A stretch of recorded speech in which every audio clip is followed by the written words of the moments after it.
Right now, many women are describing a really stressful tug of war they're having with food and drink. They care about their health, they want to feel good in their bodies, they devote time and energy to this. At the same time, they're finding that eating feels more stressful than it should. And I feel like so many women sense something isn't quite working anymore with their eating, even if they can't quite explain what it is. They mostly feel like they eat healthy, there isn't some kind of clear rule they're breaking. Food just starts taking up more mental space and feeling harder than it should. What I want to draw your attention to about this, somewhere along the way, we started feeling that our meals ought to be special. Not just enjoyable and nourishing, but special. And anytime food is supposed to feel extra special, holidays, weekends, celebrations, I hear the same thing from women over and over again.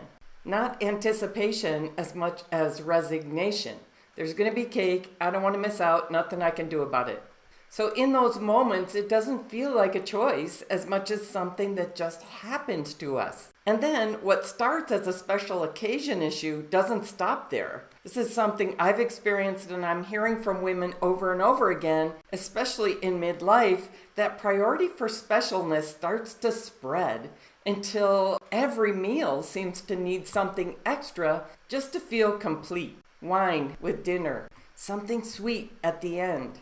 And if a meal doesn't feel special enough, it can start to feel incomplete. Without really noticing it happening, nourishing real food no longer feels satisfying on its own. It starts to feel like not enough, boring.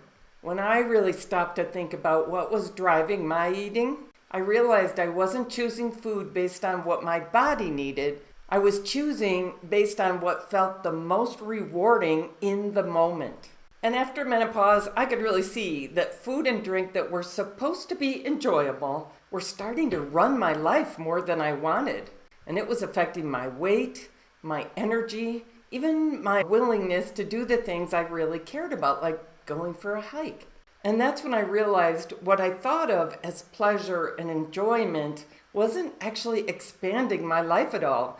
It was actually shrinking my life. And I've met so many women now that face the same thing.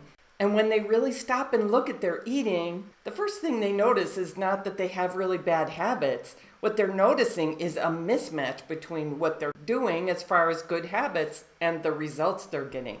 They feel like they're eating pretty healthy, so it shouldn't be so hard. It shouldn't take up so much mental space. And then when the results don't line up for their weight or their energy or how they feel in their body, it becomes hard to ignore that something else is going on. And when they stay curious a little bit longer, a pattern starts to come into focus. That even when women are genuinely trying to eat well, many of our food choices are not actually being guided by nourishment. They're being guided by how rewarding the food feels in the moment.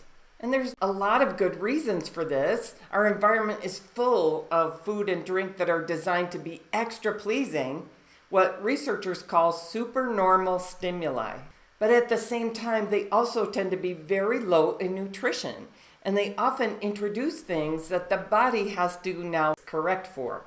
And just as important as we're eating more of those things, they're crowding out the real, whole, deeply nourishing foods that our body actually needs. Now, I want to let you know this is not just a personal or individual issue. This is cultural, and it's happening across the world. More than half of what's sold to us today as food is highly processed. And that includes many products that are marketed as healthy alternatives and are often packaged and priced to suggest luxury and quality. No wonder we enjoy these foods. Of course we do. Our friends enjoy them. Our families enjoy them. We love to tell each other, enjoy. And we do want to enjoy our food. But there's a real cost when we buy into this idea that every meal has to deliver some kind of specialness, something engineered to be extra super special. And the cost isn't just carrying extra weight. That's just one sign that the body isn't doing well with the way we're eating. What many women notice once they really start to make changes, it really surprises them that when meals are consistently nourishing and abundant, when the body's actually getting enough, They stop feeling incomplete at the end of their meals. Meals don't need a sweet ending to feel finished. They don't need wine to enjoy their meal. And cravings that used to feel relentless start to quiet down, and deciding what to eat gets simpler. Food gets so much calmer. I'm not talking about giving things up. I'm talking about questioning what we've been taught to need in order to enjoy eating.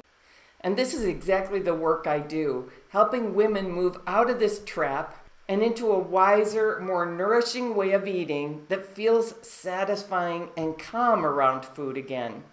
It's such an upgrade from dieting, keeping it simple, keeping it wise, and keeping our spark alive.